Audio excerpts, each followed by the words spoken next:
All right, with this problem, before I go over it, I want to make sure that you have tried it yourself. So if you have not done so, go ahead and try it for yourself.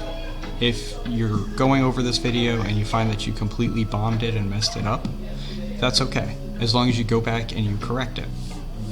All right, so let's dig in. Frank's position is point A, which is at x equals 4, 1, 2, 3, 4, and then y equals 4, 1, 2, 3, 4. Now, if I mess something up, like my counting or something, please be a little forgiving. Hard to count to 4. All right, so we're going to call that point A. Boom. Next, we know that Frank walks for a speed of 2 meters per second for 4 seconds.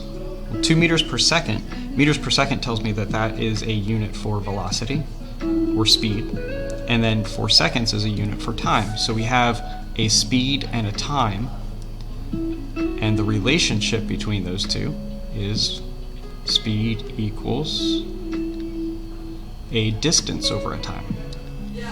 Okay, so what we want to figure out, let's see, he immediately then walks left for 3 meters per second for 3 seconds. So again, we have a speed and we have a time. He waits for 5 seconds, and then he walks 1 meter per second upward for 8 seconds, and then stops at point B.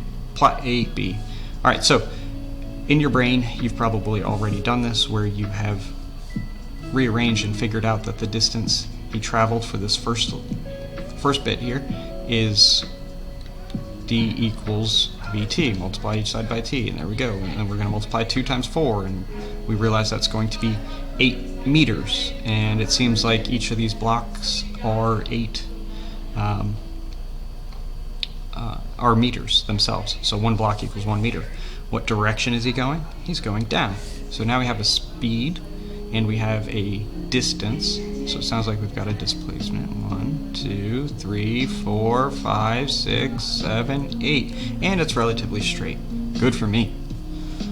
All right, next we've got 3 and 3, so we know that's going to be 9. What direction are we going? We're going left. We can even call it a -9 if we wanted to.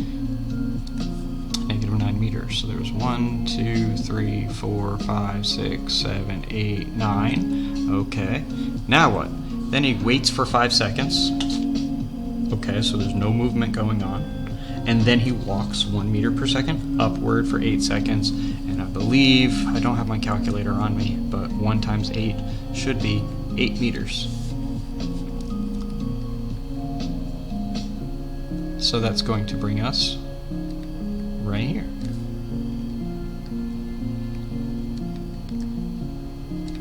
Point B. During this time, what distance did he travel? Distance, that's easy. We're just going to add up each of these. So we have 8 plus 8 is 16 plus this 9 here.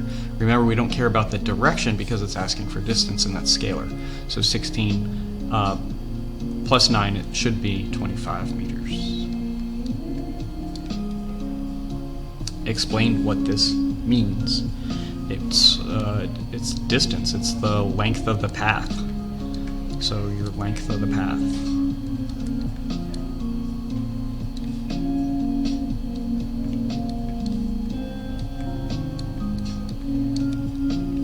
And then the distance between points A and B. Well, it's going to be the same distance down here, right? It's just 9 meters. What's the displacement from his original position? All right, so displacement is that straight line from your ending to your starting. So the displacement is now going to be 9 meters, but displacement is a vector, so it's to the left. Right, so whenever you're dealing with a vector, you have to denote the direction somehow, some way. We could have just put a negative there, that would have been fine too. There's the first one, or first part, so I'm not done yet. Oh boy. Let's see here, let's go on to the next. Goodbye. What's his displacement from his original position? We just did that. Explain what this means. All right. So displacement is going to be the length from your ending to starting. You could put straight line from ending to starting.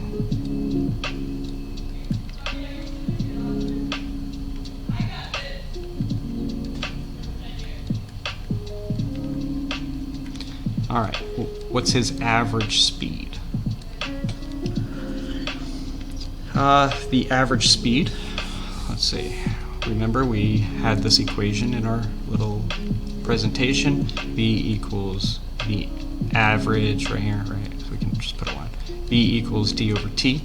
So d is the total distance that was traveled, which was 25, and the total time. We would have to go back and calculate all of the time. We had 4 seconds, 3 seconds, 5 seconds, and 8 seconds, which is 20 seconds total. So we have 25 divided by 20, and that's going to give us our average speed, 1.25.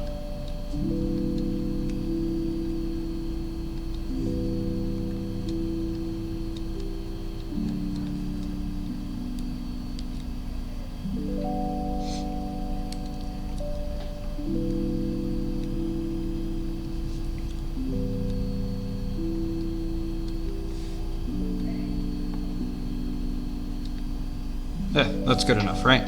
What is Frank's average velocity during this time? All right, so now velocity, now we're looking at displacement over time. The equation looks very similar. Displacement over time. Well, except it's not displacement, is it? Or it's not d, excuse me. Instead, for displacement, we use delta x, and of course this should be delta t also here, down here too, to denote the time interval. So the time interval is going to be the same, which is 20 seconds. Now our displacement, remember we said was 9. So we have 0.45 seconds. I'm going to go ahead and put in a -9. So that way there's my direction included, and that's going to give me a... It's weird how dots are so hard on this. Unless I don't want to. Oh, I'm just... Okay. 0.45 meters per second. You can just put 0.45 meters per second to the left, that's fine. Or I prefer the negative, as long as we say that to the right is positive. And then this up here, bad Mr. Scopetus, we need to make sure we have our units. Originally, Frank waited for 5 seconds. Below point B, if he wanted to make his average speed half as much, how long would he have to have waited? Well, if his average speed equals distance over time, then the average speed means you've got to double the time, right? So if our average speed was 1.25 with a 20 down here, if I take my V equals d over delta t, then if I double this, that's going to make this 1/2 over here, because this is in the denominator. So I would, if you could, write out what I just said in words right there. Would this amount also have halved his average velocity? It would have also halved it because the time is the same. And that's the first one.